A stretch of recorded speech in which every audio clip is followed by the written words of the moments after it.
I wanted my money back. It was very disappointing. They are pretending like Rachel Zegler is the fairest of them all when she looks like Lord Farquaad in the film. So she came out and took a large dump on half of the country, everyone who voted for Trump. Rachel Zegler, like so many kids raised on TikTok, she's all for infantada is the only global solution. Oh my God.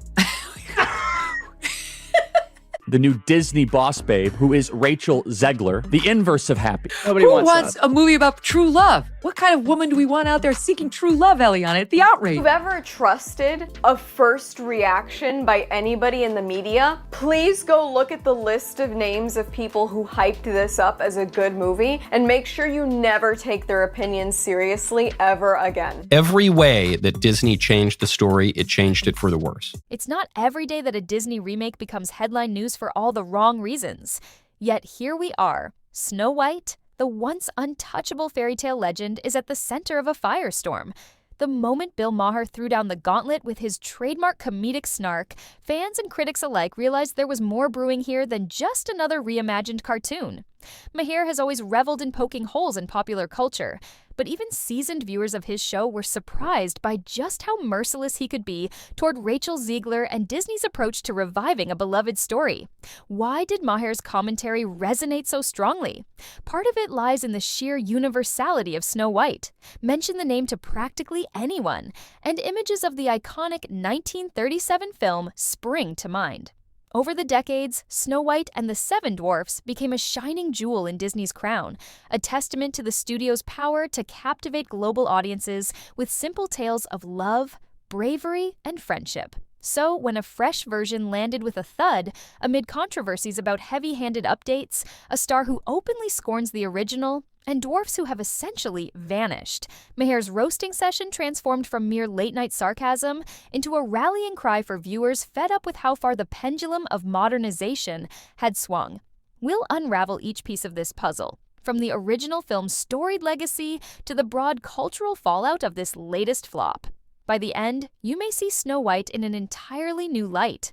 Buckle up, because once Bill Maher stepped into the ring, there was no turning back. When Snow White and the Seven Dwarfs hit theaters in 1937, the world was on the cusp of a cinematic revolution. Up until then, few believed that audiences would sit through an hour-plus cartoon. Animation had largely been relegated to short subjects, fun cartoons before the real movie began. Walt Disney bet his reputation and the studio's future on the notion that people would fall in love with a feature-length fairy tale. He was right.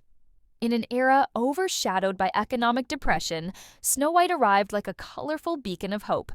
Moviegoers found solace in the story of an innocent princess fleeing from a wicked queen, eventually finding refuge with 7 lovable dwarfs who had personalities big enough to fill the silver screen. It wasn't just a movie, it was an experience. One that left viewers charmed, uplifted, and humming, "Someday My Prince Will Come" on their way home. The massive success laid the foundation for the Disney empire and cemented Snow White in pop culture for generations. For those who grew up in the second half of the 20th century, Snow White was practically a rite of passage. The film played on TV during holiday seasons, inspired storybooks, plush toys, and even became a staple in Disney theme parks. President Rachel Zegler also posted, F Trump kinds of posts on social media. She also said that she hoped that Trump supporters, quote, never know peace. Children learned about kindness, friendship, and the power of a simple wish upon a star. Adults admired the groundbreaking animation and timeless narrative arc. Together, they built a collective memory that gave Snow White near sacred status among Disney fans.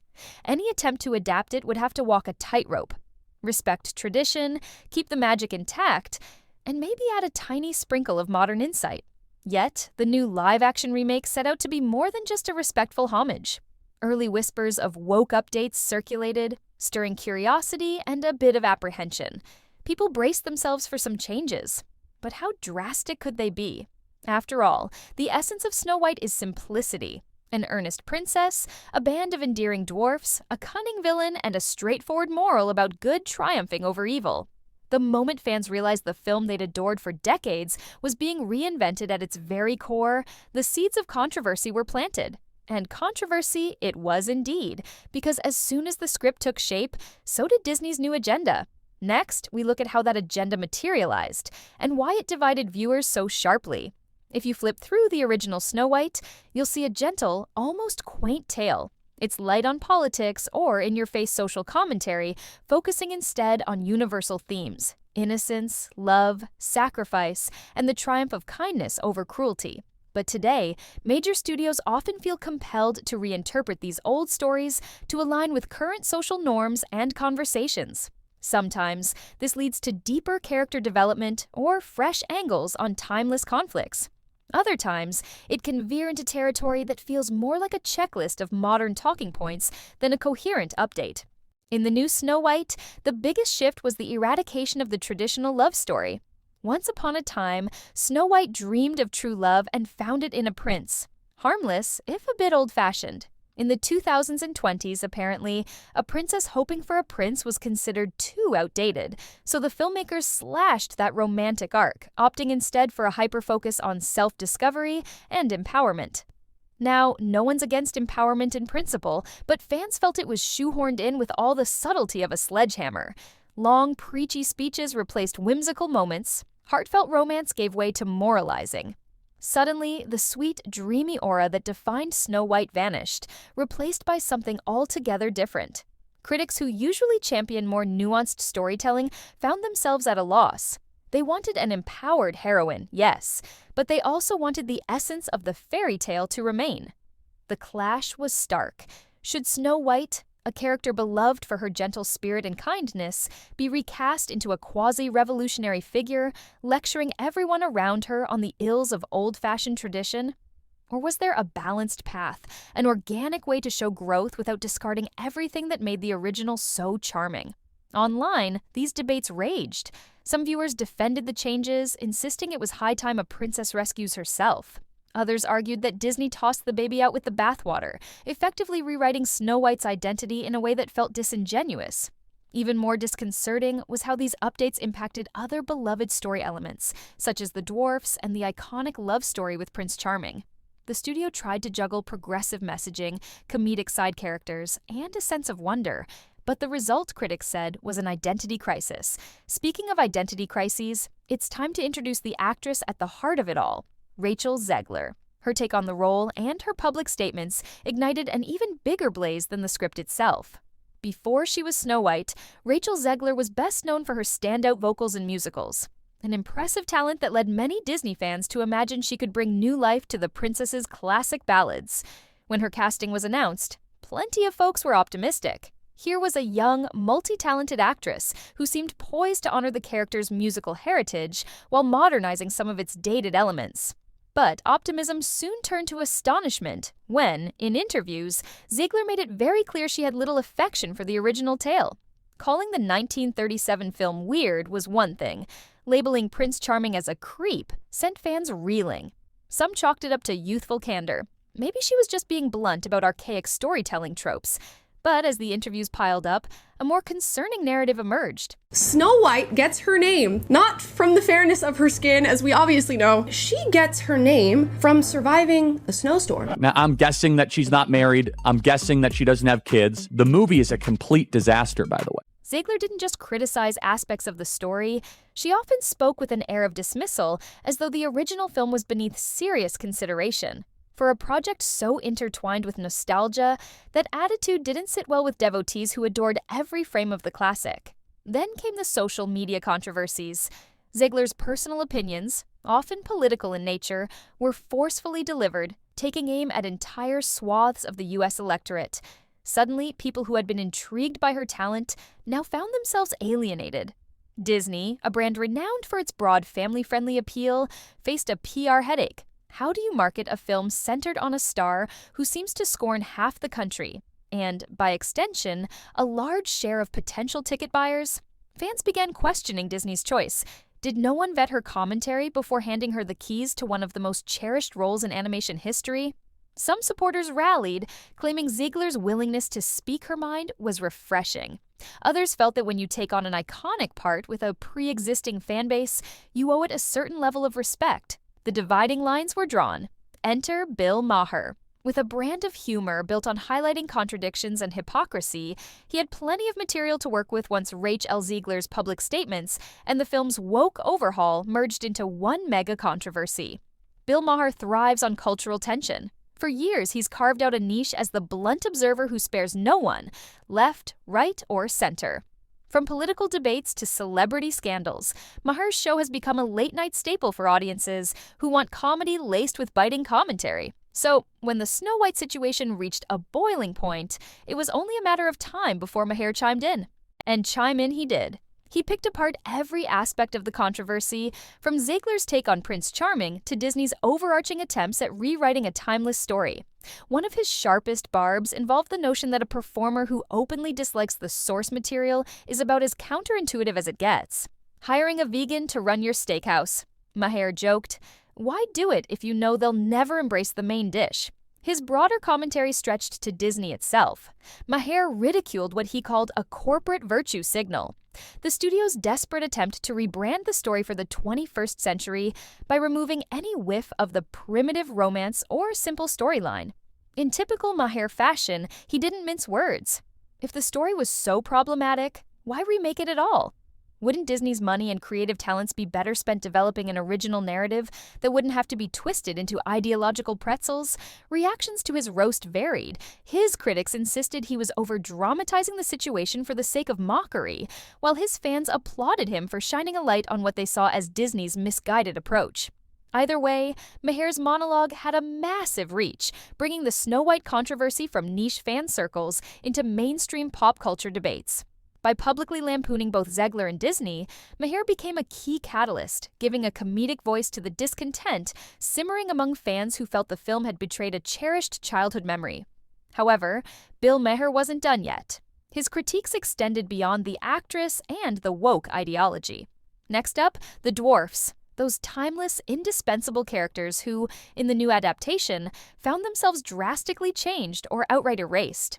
Perhaps the biggest question after the announcement of a new Snow White was, what about the dwarfs? More than comedic sidekicks, these 7 characters serve as Snow White's surrogate family, uplifting her, protecting her, and adding layers of humor and humanity to a story that could otherwise be dominated by the threat of the evil queen. Each dwarf has a distinct personality, from Doc's bumbling leadership to Dopey's lovable antics. They're a core reason the original film remains fun and lighthearted, despite its darker elements. But in the live-action revamp, Disney made a puzzling pivot. Influenced, it seems, by Peter Dinklage's vocal criticism on the portrayal of little people in modern media, the studio scrambled to avoid perpetuating offensive stereotypes. The solution? Replace or radically alter the dwarfs. At first, leaked set photos showed a group of diverse, tall actors who appeared to be magical forest friends, or some sort of stand-ins. Then, backlash hit. Fans and dwarfs alike complained that this robbed actors with dwarfism of precious job opportunities and gutted a central part of the story's identity. Under pressure, Disney reportedly went back for reshoots and post-production tinkering. The outcome was still a murky compromise. In some versions, the dwarfs existed only in partial CGI form. In others, they'd evolved into bandits with minimal resemblance to the original ensemble. Bill Maher seized on this chaos, joking that Disney had twisted itself into knots trying to be progressive, ending up more regressive by sidelining the very community they aimed not to offend. Were they justified? After all, the Snow White remake has been plagued with online fan groups erupted over this. Some argued that the dwarfs are integral characters whose presence needs no apology, while others sympathized with Dinklage's viewpoint but disagreed with the final execution. The point is, no one was happy. Purists wanted the real dwarfs back, progressives felt Disney half-heartedly addressed the issue, and the dwarfs themselves, who might have benefited from major roles, were essentially left out in the cold. If the film's new moral compass was truly about empathy and inclusion, the dwarf debacle looked more like a botched attempt at political correctness than a genuine act of consideration. By now, we had an actress under fire, a central cast of dwarfs lost in translation, and a comedic heavyweight roasting both. The next logical step in this saga, fans deciding enough was enough. Long before the new Snow White hit theaters, Disney had poured staggering amounts into marketing, expecting a massive turnout from families and longtime fans.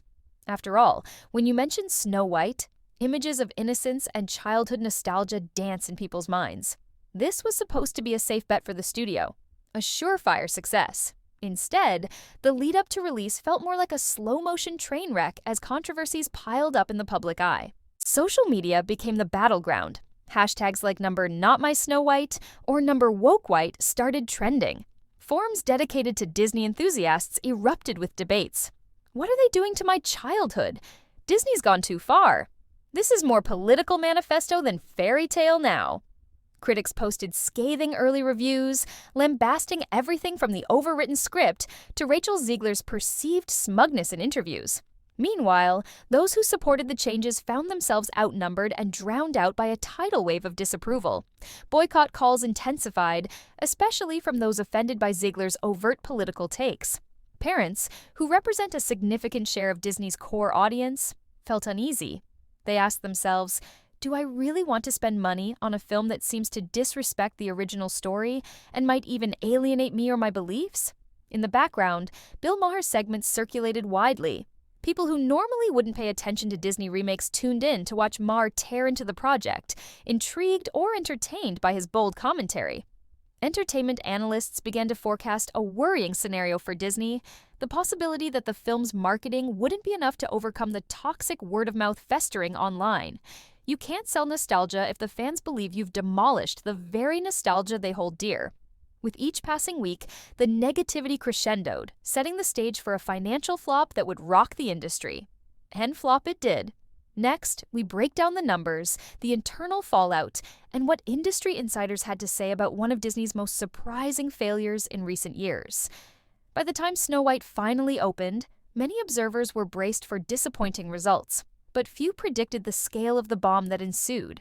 Despite an enormous production budget, some estimates hovered between $200 to $300 million, the film limped through its opening weekend.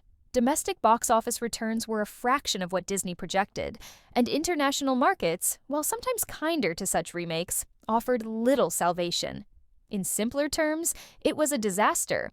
Analysts labeled the debut embarrassing, pointing out that a decades-old brand name like Snow White should have guaranteed a robust turnout, especially if Disney had stuck to the formula of enchanting families who crave familiarity.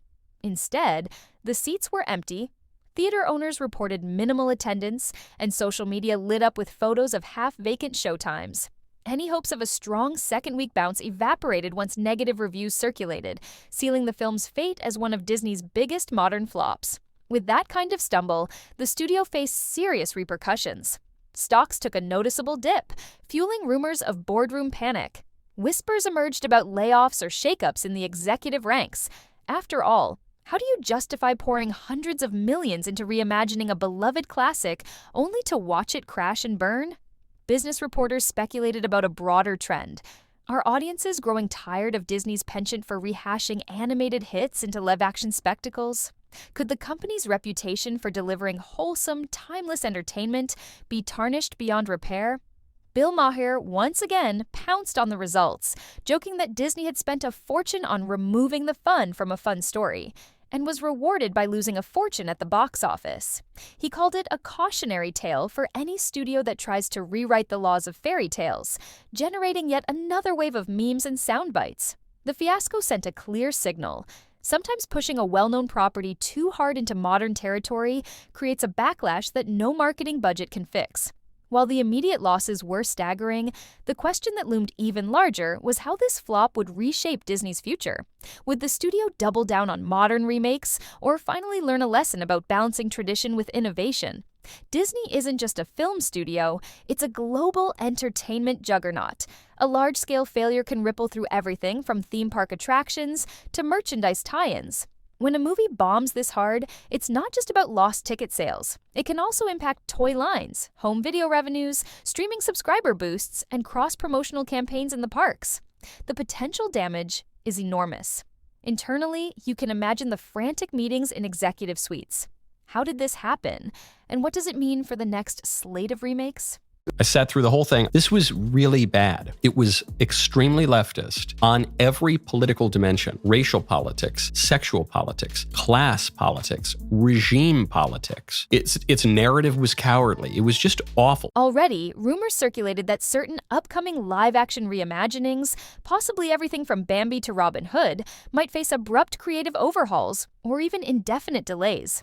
Studio execs, once confident that slapping the Disney brand on any project guaranteed a financial cushion, began second-guessing their assumptions. Could it be that the audience had reached a saturation point with these remakes, especially ones that upend beloved storylines? Then there's the Rachel Zegler factor. Once seen as a breakout star, she found her career trajectory clouded by the Snow White fiasco. Labeling her box office poison might be harsh, but in Hollywood, perception shapes opportunity. Casting directors might think twice about giving a lead role to someone who publicly denigrated an iconic IP and alienated a sizable chunk of its fan base. The magnitude of this flop could stick to her reputation longer than she'd like. Bill Maher's commentary contributed to the overshadowing gloom. By turning the fiasco into a recurring punchline, he nudged mainstream audiences, far beyond the Disney diehards, into viewing the film's failure as a sort of parable. Mess with tradition too recklessly, his punchline seemed to say, and tradition can bite back. Ultimately, the Snow White debacle forced Disney to confront a new reality. Brand recognition alone can't salvage a project if the brand itself is perceived to be under attack from the inside. With so much at stake, reputations, livelihoods, and a massive chunk of Disney's future earnings, where does that leave us? Let's conclude by asking the big question on everyone's mind. Is this the turning point that finally shakes up Disney's approach to classic remakes, or merely a bump in the road? In the grand tapestry of Disney's storied history, the Snow White remake will likely go down as a key cautionary tale, one that underscores the perils of overcorrecting a classic to appease modern sensibilities, the risk of casting a star who openly challenges and sometimes insults the legacy she's inheriting, and the sheer unpredictability of an audience that might just walk away if they feel betrayed. Bill Maher's involvement was the spark that ignited mainstream attention beyond the usual Disney bubble. His roast of Rachel Zegler and the woke script was a comedic lightning rod that condensed broader frustrations into punchy, shareable bites. Whether you applaud him for speaking truth to studio folly or view him as merely feeding the controversy for ratings, there's no denying that his perspective reached millions, crystallizing the sense that Disney had lost its way. There's no life lesson to be had here, and instead it gets replaced with something far more sinister. They make a revisionist Marxist call to arms, where it is Disney's closest film to paraphrasing the Communist Manifesto, and it does. Looking forward, Disney finds itself at a crossroads. One path is to revisit how it approaches these remakes, perhaps leaning into more faithful retellings that preserve what fans love, while adding sprinkles of fresh perspective without overshadowing the original charm. Another path is to keep doubling down on change for the sake of change, risking further audience alienation. The world will soon see which route the studio chooses. As for Rachel Zegler, her future remains uncertain. She may pivot to roles that better align with her outspoken nature, or she may attempt a more measured approach in how she discusses her work.